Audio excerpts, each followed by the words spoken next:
¿Qué tal, estimadas profesoras, profesores?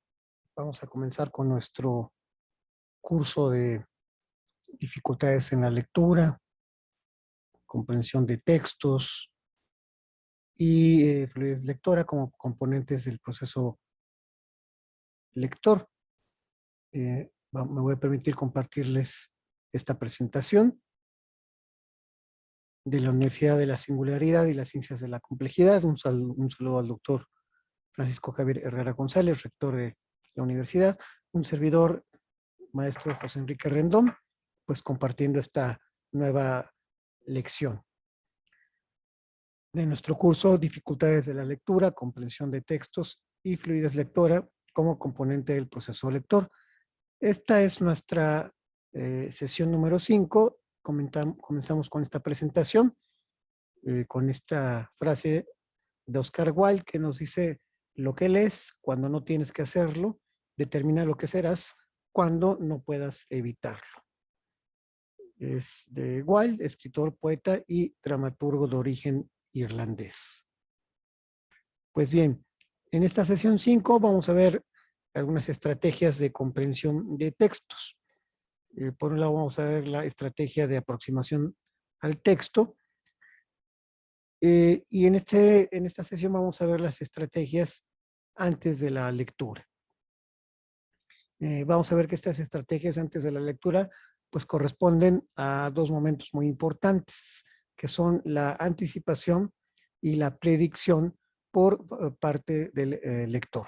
Entonces, acordémonos de estas dos palabras, anticipación y predicción. Y bueno, pues ya que es importante que el lector tome decisiones estratégicas para facilitar la asociación de las experiencias y conocimientos previos con el contenido del texto. Esto es un elemento muy importante que nos facilita, por un lado, pues comprender lo que estamos leyendo. Ambas, anticipación y predicción, pues favorecen la evocación de experiencias, saberes y conocimientos sobre un tema particular. Van a activar el conocimiento previo, la noción sobre estructura del texto y la situación comunicativa. Crean expectativas y motivan la lectura para la construcción del significado según objetivos específicos. Entonces, estos dos elementos nos van a ayudar mucho, y sobre todo decir que esto lo hace el lector. Todo esto, toda esta actividad cognitiva corre por parte de quien va a estar leyendo. Comencemos con la anticipación. Esta estrategia que, bueno, podemos definirla en estos términos. Consiste en activar los conocimientos previos del lector para que se aproxime al contenido del texto, al texto que está leyendo en ese momento. ¿Cómo lo va a comprender mejor? Pues hay que activar todo lo que uno ya sabe y que tiene como un acervo cultural y de conocimientos. Y esta actividad, bueno, va a crear expectativas, adelantando, observando e interrogando sobre la temática, estructura, aspectos verbales y no verbales del texto. Entonces, en la medida que uno tenga un acervo cultural, un acervo de conocimientos en la propia cognición, nos permitirá hacer hipótesis, adelantarnos un poco lo que estamos leyendo, como diríamos, saber de qué va. Y pues la anticipación cumple el objetivo de traer a la mente, es decir, activar, evocar y recoger conceptos, categorías, ideas, creencias, saberes y experiencias vividas como propias o ajenas relacionadas con la temática del texto, con el propósito de asociarlos al contenido del mismo. Esto es todo lo que nos va a ayudar la anticipación. Traemos en la mente cosas de nuestro disco duro, si podemos verlo de esta forma. Todo lo que hemos guardado, ¿no? Ya lo vimos aquí: creencias, conceptos, experiencias, saberes,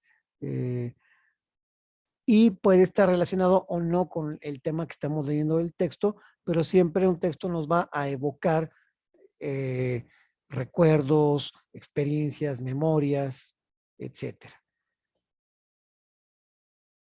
Y vamos a ver que esto pues conlleva actividades estratégicas y operaciones paratextuales, como pueden ser la técnica de preguntas sobre el título, la imagen sugerida, una palabra, frase o dato, o sobre la estructura de un texto.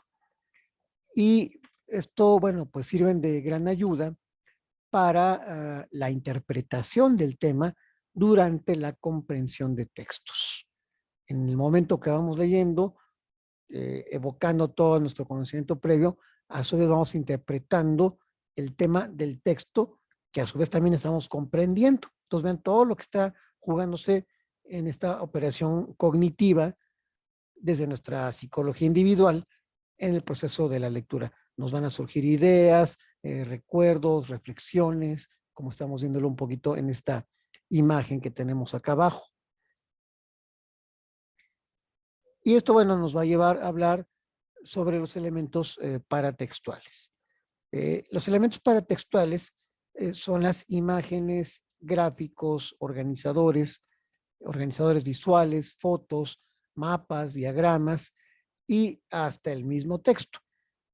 Y etimológicamente, la palabra para significa junto a, al lado de, o inclusive más allá.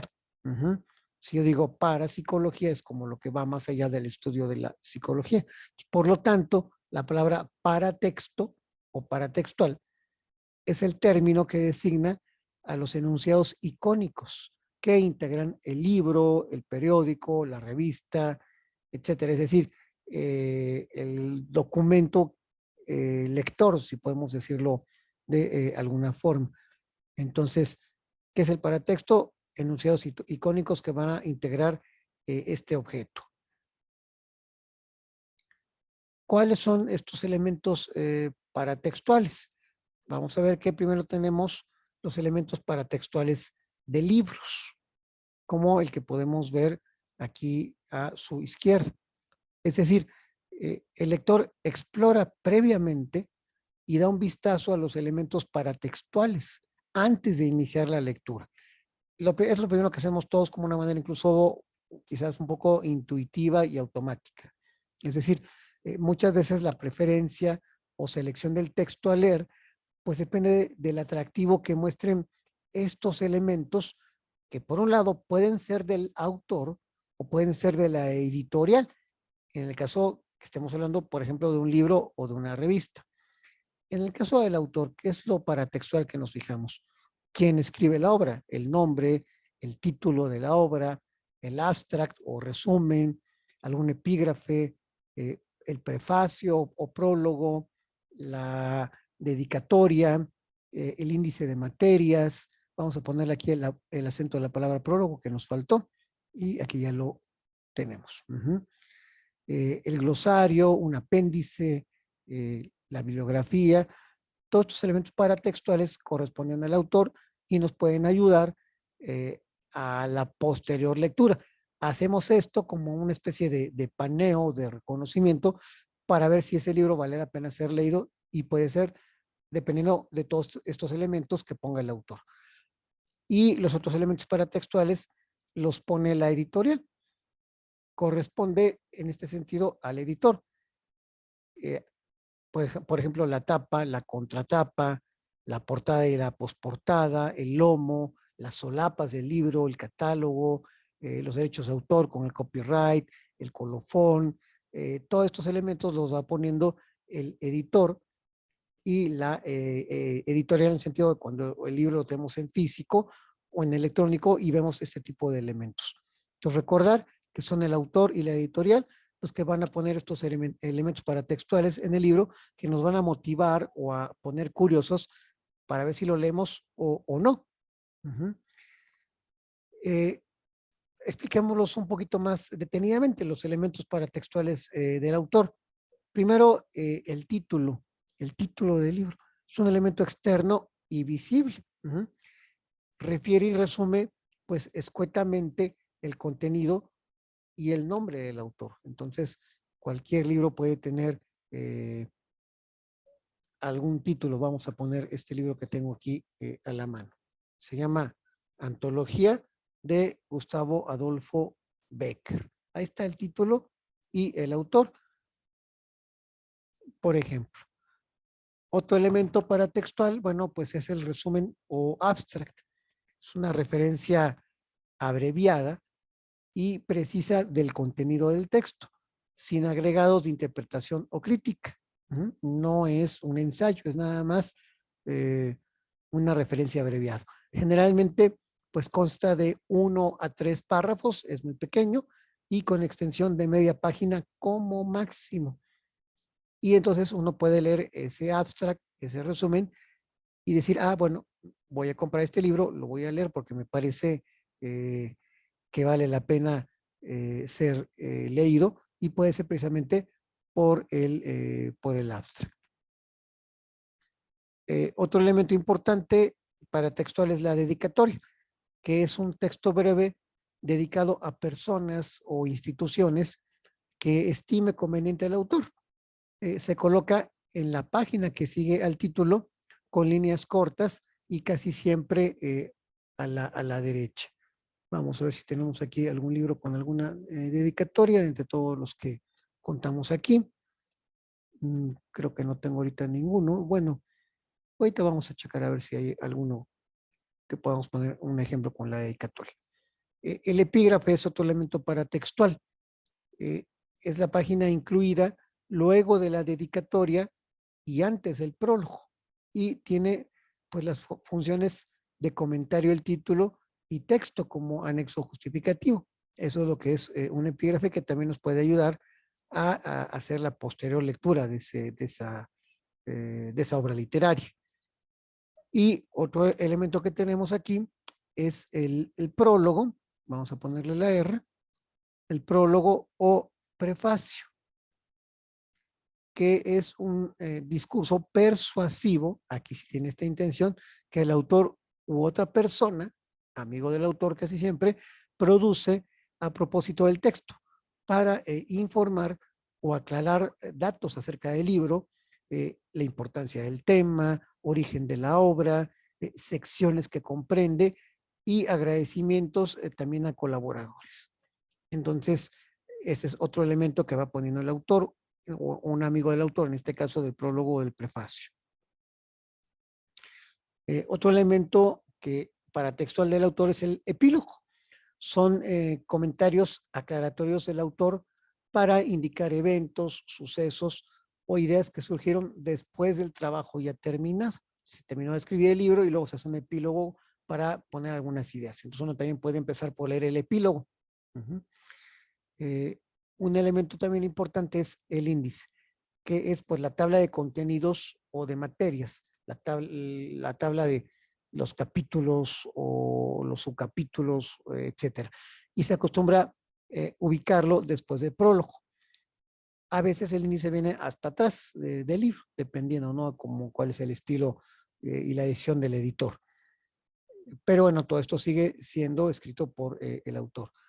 Otro elemento importante para textual son las citas.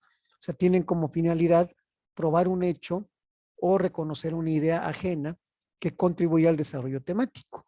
Es decir, remite a la fuente donde se confirme el hecho, la idea, la tesis, etcétera. Y las citas se complementan con las notas al pie de página.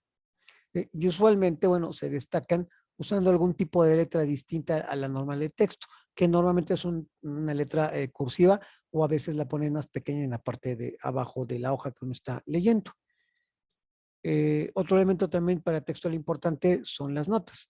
Es una advertencia, explicación, comentario o noticia de cualquier clase, impreso o manuscrito, que va fuera del texto. Y esas son las palabras confrontar, ver, consultar. Eso pasa mucho, por ejemplo, con las obras completas de Freud, sobre todo la edición de James Strachey, donde hay una serie de notas al final. Miren, aquí están. Uno puede ver aquí la lectura del libro, y en la parte de hasta abajo vienen estas notas en letra más pequeña. Y bueno, otro elemento importante que, bueno, no todos los libros lo tienen, depende de cuál es la materia, es el de la bibliografía. Es una lista ordenada de términos o conceptos técnicos que se ubica al final del libro o de las obras consultadas. El glosario también es otra lista ordenada de términos o conceptos técnicos y que también lo vamos a ubicar al final del libro. Es más, eso es, la lista ordenada es precisamente el glosario.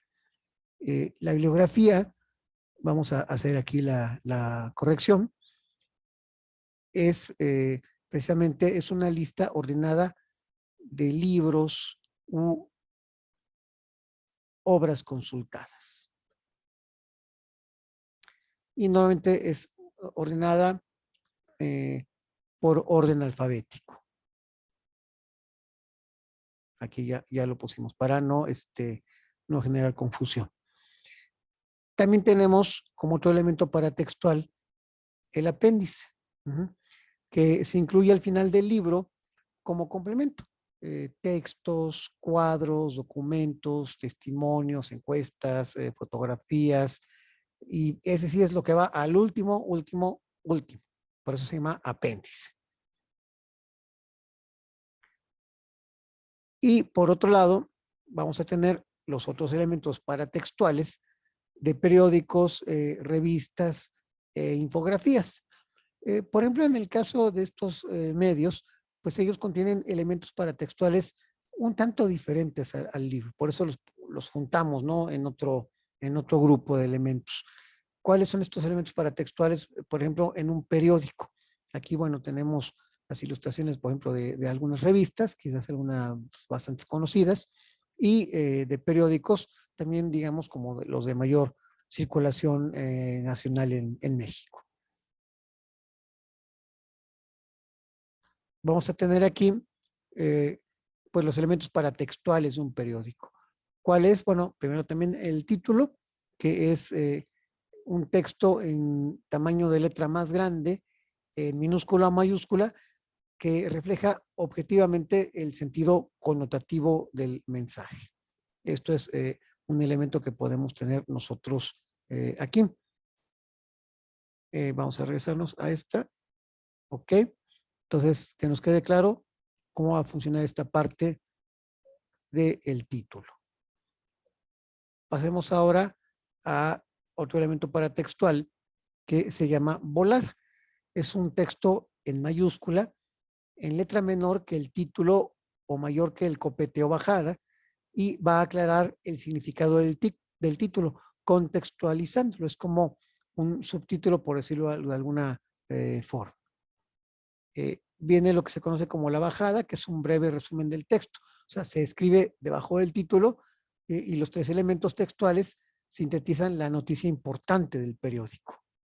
Eso es lo primero que estamos leyendo antes de leer todo el artículo publicado. Otro elemento paratextual es el cintillo, que es espacio del periódico. En él, pues hay tres elementos paratextuales que guían al lector.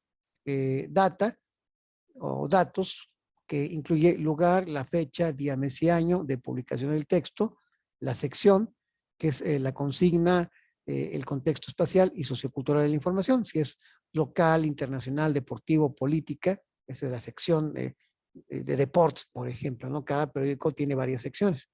Y el soporte, que presenta el nombre del diario o revista, generalmente se ubica al centro superior de la página. Eso siempre lo que se va poniendo en cada hoja, por ejemplo, del diario y la revista. Y otro elemento paratextual del periódico son las fotos o ilustraciones. O sea, es un discurso persuasivo que el autor u otra persona produce a propósito del texto para informar o aclarar datos acerca aquí sería del periódico, importancia del tema, origen de la obra, secciones que comprende y agradecimientos a colaboradores. Entonces aquí vamos a cambiar nada más, disculpen, no es del libro, sino del periódico. Pasamos entonces a nuestra siguiente diapositiva. seguimos con estos elementos paratextuales de un periódico, también podemos tener lo que se conoce como el epígrafe o pie de foto, que es la frase o texto aclaratorio del contenido o ilustración en la letra pequeña. Está algo que se llama también destacado o bloque de resumen, que es un texto adicional en resumen destacado al costado del texto, o sea, es decir, a un lado. Y el anexo o cuadro de información, que es un texto al costado del principal para enriquecer la información que es significativa del texto base y puede llevar título e ir firmado. Bueno, aquí decimos la corrección de la palabra para. Y en este sentido también fuente, que es el texto que elude o refiere al autor o institución del texto y al material presentado como información. En síntesis. Entonces, ¿qué vamos a tener aquí? Que el paratexto, bueno, es un elemento virtual que se adiciona al texto temático para formar un todo unitario, tanto en la lectura como en la escritura. Este es un curso que hemos hablado de la competencia lectora, de las dificultades para la lectura, pero falta la otra parte que tiene que ver con la escritura. Eso será tema de otro momento, pero no podemos separarlo. Nuestra separación ahora es meramente didáctica. Es así que, bueno, luego habría que juntarlo con la lectoescritura. O sea, la lectura tenía que llevarnos a la escritura, pero bueno, esto será tema de otro seminario. Ahora, estos elementos paratextuales ayudan a inferir, predecir e interpretar durante la actividad de comprensión del texto y sirven para organizar y redactar el contenido en la producción textual. O sea, también estos elementos paratextuales me sirven, uno, para leer o motivarme a leer, o para escribir, para organizar lo que voy a escribir. Y ahí, bueno, aquí tenemos muchos elementos, fíjense, uno de marketing, historia universal, genética, un libro que habla de volcanes, introducción a la geoquímica, muchas cosas que podemos ver aquí de los elementos paratextuales. Todo esto es paratextual, lo que estamos aquí viendo en esta ilustración que tiene pues, portadas de varios libros. Y esto, bueno, nos va a llevar a las actividades estratégicas. Vamos a ver aquí que metodológicamente existen dos actividades que se realizan a través de los elementos paratextuales. Primero, las actividades de establecimiento del propósito de la lectura. Más adelante vamos a ver y las actividades de planeación de la lectura. Vamos ahorita con las actividades de establecimiento del propósito de la lectura. Vamos a ver que se lee con diversos objetivos según los ámbitos o esferas de acción en que se organiza la vida social, personal, público, profesional y educativo. Es decir, ¿cuál es el propósito para leer? Me lo dejaron como tarea, lo hago como hobby, me causó curiosidad, quiero resolver un problema. O sea, estas actividades heterogéneas consisten en hacer preguntas. ¿Qué tengo que leer? ¿Por qué y para qué tengo que leer? Vamos aquí a hacer una pequeña precisión. Nada más. Ahí está. ¿Y por qué tenemos que leer? ¿Para qué? Son preguntas que vale la pena que nos hagamos. Y bueno, las supuestas respuestas, ¿cuáles podrían ser? En cuestión de qué tengo que leer. Bueno, textos de diversa tipología y género. Receta de cocina, letras de una canción, un reportaje periodístico, un informe científico, una novela, etcétera. O sea, hay muchísimas infinidad de cosas que uno puede leer. No acabaríamos, ¿no?, de mencionarlas. Y la segunda pregunta es, ¿por qué y para qué tengo que leer? El qué tengo nos llamaría más bien como a definir la esencia de la lectura. Y el por qué y para qué sería como la justificación o la motivación. Leo para qué, pues para encontrar información que puede ser específica o general, o leo para actuar, para, digamos, seguir instrucciones o para realizar procedimientos, o leo para demostrar que he comprendido el contenido que tenía que ver con la modificación del esquema cognitivo, o leo para aprender, es decir, para construir significados, o leo por diversión, leo de una forma, digamos que lúdica, puedo también leer para relajarme. O sea, hay muchas razones para por qué y para qué tenemos que leer. También podemos leer para evitar el Alzheimer. Es decir, en la medida que uno lee, hace una interconexión de redes neuronales en el cerebro que nos van a ayudar a mantenernos pues mucho más lúcidos si tenemos ese hábito.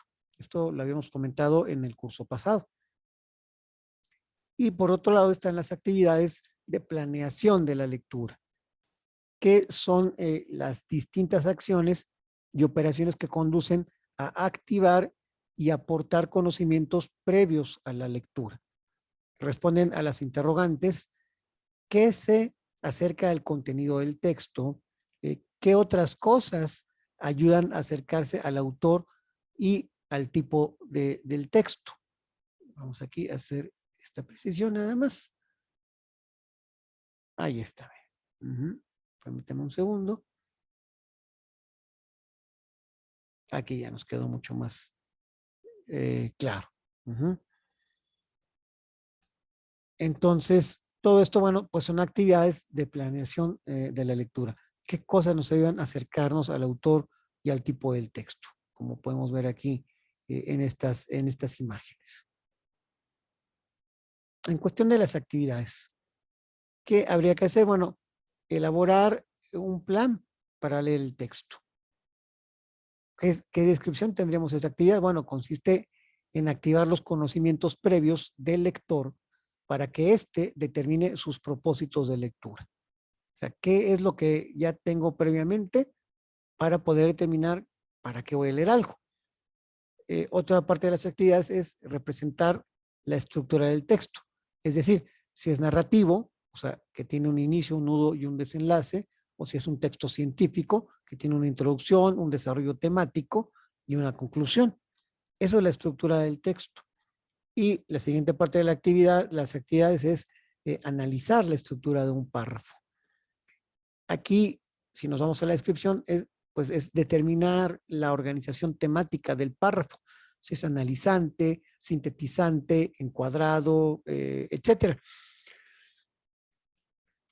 Por la ubicación de la idea temática y también por el establecimiento de relaciones de cohesión y coherencia, que esto eran dos conceptos que habíamos visto la sesión anterior, si ustedes se acuerdan.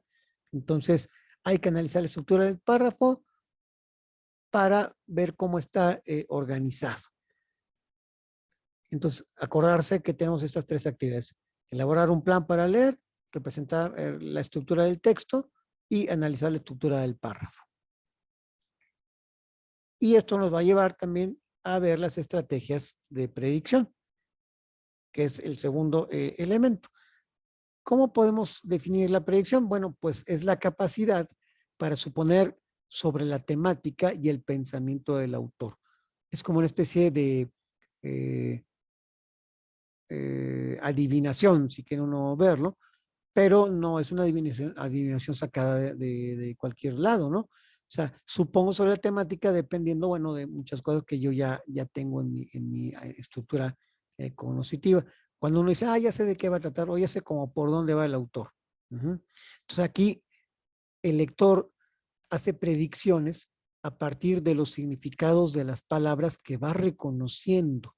O sea, es decir, pone en juego su saber lingüístico y su conocimiento sobre el mundo para anticipar los supuestos. Entonces, ¿qué tanto tengo yo un saber de lengua, de palabras, de significados? Y qué tanto también tengo un conocimiento de las cosas, una experiencia de vida que me puede permitir anticipar lo que va a pasar en la lectura. Y vamos a ver que esta operación estratégica, bueno, se va a realizar en tres direcciones.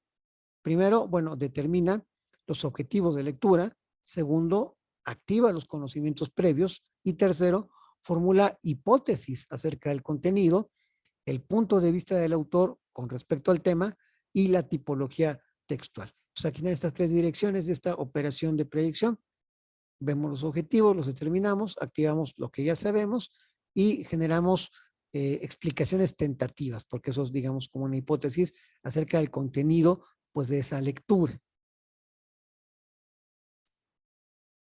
Y bueno, vamos a ver aquí que la anticipación y la predicción utilizan actividades estratégicas conjuntas que propician la acción cognitiva de la comprensión antes de la lectura. O sea, el conjunto de las dos, anticipación y predicción,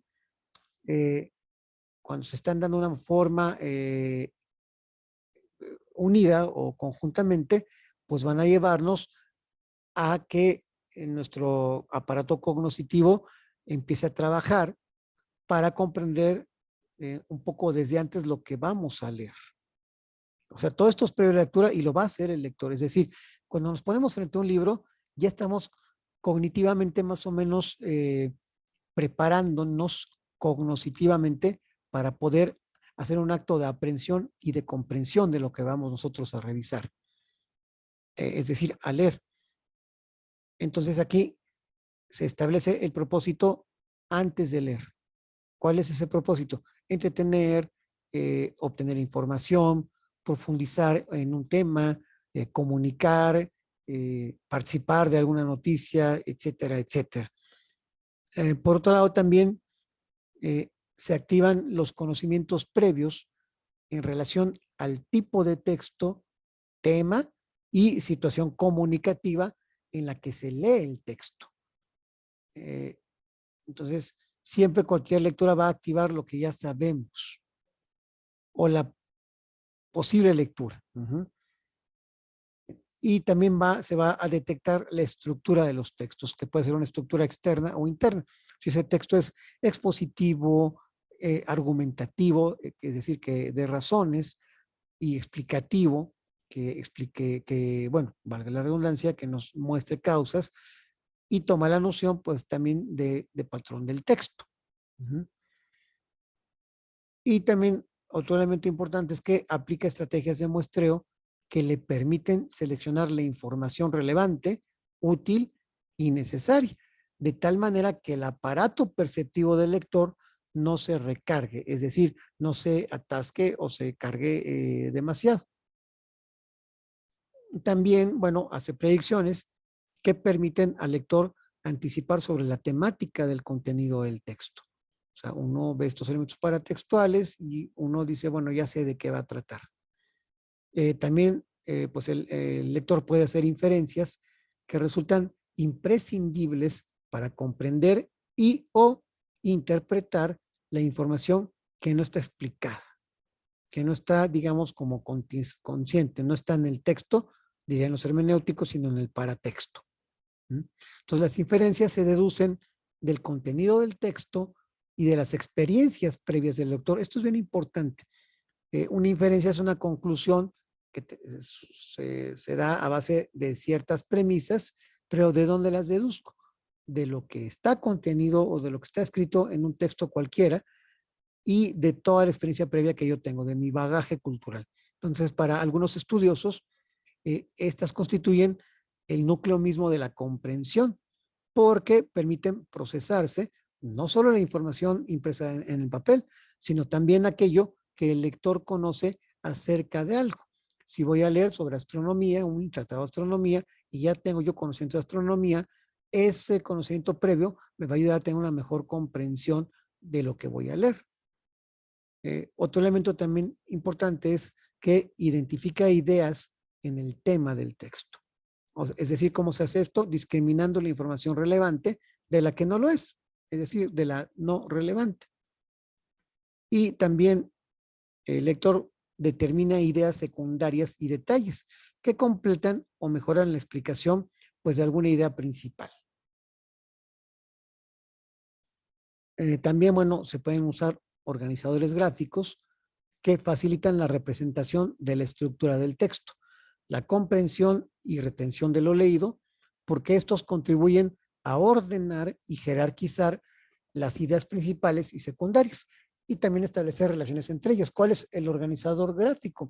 Un mapa conceptual, un mapa mental, un cuadro sinóptico. Eso es precisamente son precisamente los organizadores gráficos, que son buenísimos para poder entender algo que uno está leyendo, porque eso nos obliga a ordenar cuestiones de nuestra comprensión en la cognición. Otro elemento importante es que imagina el tema del párrafo leído y elabora imágenes sobre el contenido del texto. Y activa procesos de autocontrol que le permiten monitorear y controlar el proceso comprensivo, detecta errores de interpretación y también hace los ajustes necesarios. Nosotros mismos nos vamos monitoreando y controlando en la medida que vamos comprendiendo lo que leemos. Y si algo no lo comprendemos, nos regresamos para tratar de entenderlo nuevamente. Entonces, ese es el reajuste que estamos haciendo. Para una comprensión de una lectura que a lo mejor a la primera vista no nos queda claro, pero entonces hacemos estos reajustes. Vamos a poner aquí un ejemplo de una estrategia de anticipación y predicción. Ya con todo lo que hemos visto, uno dirá, bueno, ok, ya quedó más o menos clara la parte, digamos, teórico-metodológica, explicativa, y ahora vamos a ver, bueno, ¿y esto cómo se hace? Ya en una lectura común y corriente, la que sea. Vamos aquí a hacerlo, a explicar. Vamos primero a leer un texto cualquiera como el que tenemos aquí enfrente. Entonces lo leo y dice así: si queremos encontrar el elemento diferenciador de las dos clases proletarias urbanas, debemos acudir a sus modos de vida diferenciados en su aspecto sociológico. Modos de vida que dependen de los bienes que pone a su disposición la ciudad o, en otros términos, de la demanda económicamente solvente que representa. Aquí tenemos un texto de 5 renglones. Ahí está el texto. Lo leo otra vez para que vayamos teniendo una comprensión mejor. Si queremos encontrar el elemento diferenciador de las dos clases proletarias urbanas, debemos acudir a sus modos de vida diferenciados en su aspecto sociológico. Modos de vida que dependen de los bienes que pone a su disposición la ciudad, o en otros términos, de la demanda económicamente solvente que representa. ¿Lo tienen más o menos en la mente, maestros? Vamos a trabajar con él. Entonces, ya que leímos el texto detenidamente, ahorita nomás hicimos 2 lecturas, uno puede hacer 3, 4, 5, las que sean necesarias, vamos a responder las siguientes preguntas. En cuestión de las estrategias de anticipación. ¿Cuál es el título del texto? Bueno, las clases proletarias urbanas. El tema supuesto, pues las clases antagónicas urbanas. ¿Cuál sería el propósito de la lectura? Pues leo para profundizar mi conocimiento sobre el elemento diferenciador de las dos clases proletarias urbanas. Y la planeación de la lectura, que sería una lectura global y silenciosa o intensiva. Estos serían las estrategias de anticipación. Acuérdense del paratexto, aquí tenemos esta parte. Y tenemos ya luego un tercer paso, que son las estrategias de predicción. Acordémonos que es qué sé sobre el tema o qué sé acerca del tema. Y tenemos estas preguntas. Permítame un segundo. Vamos a ponerlo aquí para que podamos ver toda la diapositiva. Permítame un segundo. Ah, ok, ya chequé qué fue lo que pasó aquí. Vamos a levantar esto para que podamos tenerlo acá arriba y podamos ver toda la diapositiva. Vamos a ponerlo para acá, hacer este ajuste para que podamos completar bien esta lectura. Entonces vámonos nuevamente a las estrategias de predicciones que sé sobre la lectura. Y ahorita sí ya lo tenemos. Mira. Ahí está. ¿Qué preguntas tenemos aquí? ¿Qué significa clase social? Y su posible respuesta. Las clases sociales son grandes grupos de seres humanos que se diferencian entre sí por el lugar que ocupan en un sistema de producción social. ¿Qué significa proletario? Bueno, pues son personas desposeídas, es decir, carecen de propiedad sobre los medios de producción y constituyen una de las clases fundamentales de la sociedad capitalista. Siguiente pregunta, ¿qué significa ser burgués? Bueno, pues el burgués es el ciudadano de la clase media. Disculpen nuevamente, vamos a hacer esta pequeña corrección. Ahí está. Y bueno, ¿cuál es el sentido de burgués y proletario? Aquí la respuesta sería, bueno, se establece la relación de desproporcionalidad con respecto al papel social y la posición de los bienes. Entonces, fíjense cómo tenemos aquí estos dos elementos, o más bien tres. Vamos a regresarnos al anterior. El primero es precisamente la lectura del texto mismo. El segundo elemento es la estrategia de anticipación con estos subelementos. Y tercer momento, las estrategias de predicción. ¿Qué sabemos sobre el tema? Y siguiendo con estas estrategias de predicción, además de qué sé sobre el tema, hagámonos la segunda pregunta es, ¿qué conocimiento tengo sobre el mundo? Y podemos hacer estas preguntas. ¿Quiénes están en la clase proletaria? La respuesta, bueno, los trabajadores de la ciudad. ¿O por qué están en la clase proletaria? Pues porque son trabajadores desposeídos y dependientes. Otra pregunta, ¿cómo llegaron a la clase proletaria? Pues debido a la desigual distribución de las riquezas entre los poseídos y la clase trabajadora.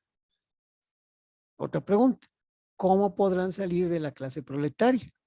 La respuesta es, bueno, mediante un cambio del sistema de distribución. Y otro elemento también aquí, que no es una pregunta, es más bien como una orden, se identifica la hipótesis del autor sobre la temática principal del texto. ¿Qué es lo que cuál es la creencia, cuál es la explicación tentativa que da el autor? Entonces, las posibles respuestas serían estas. La diferencia de las dos clases proletarias urbanas, pues está marcada por los bienes que consumen. O las clases proletarias urbanas demandan igualdad de distribución de bienes y el aspecto sociológico, pues determina la diferencia de las clases sociales proletarias urbanas. Y la forma de vida diferenciada, pues se refleja en su aspecto sociológico. Entonces, estos son unas de las posibles respuestas que podemos dar a estas estrategias de predicción y que tienen que ver con la pregunta de qué conocimiento tengo sobre el mundo. Y aquí tenemos, siguiendo con estas estrategias de predicción, pues una serie como de ejercicios, ¿no? Dice, realiza actividades de análisis sobre el lenguaje. Entonces podemos poner aquí, identifica el encuentro de vocales. Entonces, diptongos, diferenciador, IA, aquí está el encuentro de diptongos. Proletarios, aquí está IO, sociológico, IO, bienes, aquí está el otro diptongo, IE, disposición, IO, el otro diptongo, y ciudad, con el diptongo IO. Entonces aquí puedo estar identificando el encuentro de vocales. O también se puede pedir que se identifique la idea fundamental y se discrimine la información trivial. Entonces la palabra clave aquí podría ser acudir. ¿Cuál sería la idea? El acudimiento a los modos de vida diferenciados. ¿Cuál sería la oración base, de nosotros? Pues debemos acudir a sus modos de vida. Aquí está el debemos, bueno, está incluido en nosotros. ¿Cuál sería la proposición básica? Nosotros acudimos a sus modos de vida diferenciados. Otra actividad que tiene que ver sobre el análisis del lenguaje sería dirija la atención a lo fundamental y discrimine la información trivial. Entonces, ¿cuál sería la idea temática? Las clases antagónicas urbanas. Tendríamos que tener algunas oraciones de detalle. O sea, si queremos encontrar el elemento diferenciador, o el elemento diferenciador depende de los bienes, o los bienes están a disposición de la ciudad, y la última oración de detalle sería la ciudad representa la demanda activa. Esto es, digamos, que otra de las actividades. Otra más sería evalúe la consistencia interna del contenido del texto. Esto es sumamente importante. Entonces, en cuestión del significado, vamos a ver que existen pues dos clases diferenciadas, dos clases sociales diferenciadas. En el sentido, pues podríamos ver sobre la búsqueda, la dependencia, disposición, y la representación, pues siguen a la dirección de los modos de vida diferenciados. Y también esto nos lleva a ver los mecanismos de coherencia textual, como pueden ser el deseo, la dependencia y la demanda. Y las discrepancias con la posición del autor. Entonces, ¿qué tanto este texto es consistente en sí mismo? Por eso es internamente, que no se caiga el texto, como podemos decir. Entonces, todos estos elementos pues son fundamentales para estas estrategias de anticipación y predicción. Leemos el texto, hacemos nuestras estrategias de anticipación y las de predicción con las preguntas de qué sé sobre el tema y qué conocimiento tengo sobre el mundo, para finalizar con algunas actividades de análisis sobre el lenguaje. Todo esto me va a ayudar a tener, digamos que esta parte de estrategias de la comprensión de los textos. Con esto, bueno, hemos dado por terminada esta sesión. Todavía nos quedan 2 más para poder terminar este seminario que estamos compartiendo con ustedes con muchísimo gusto.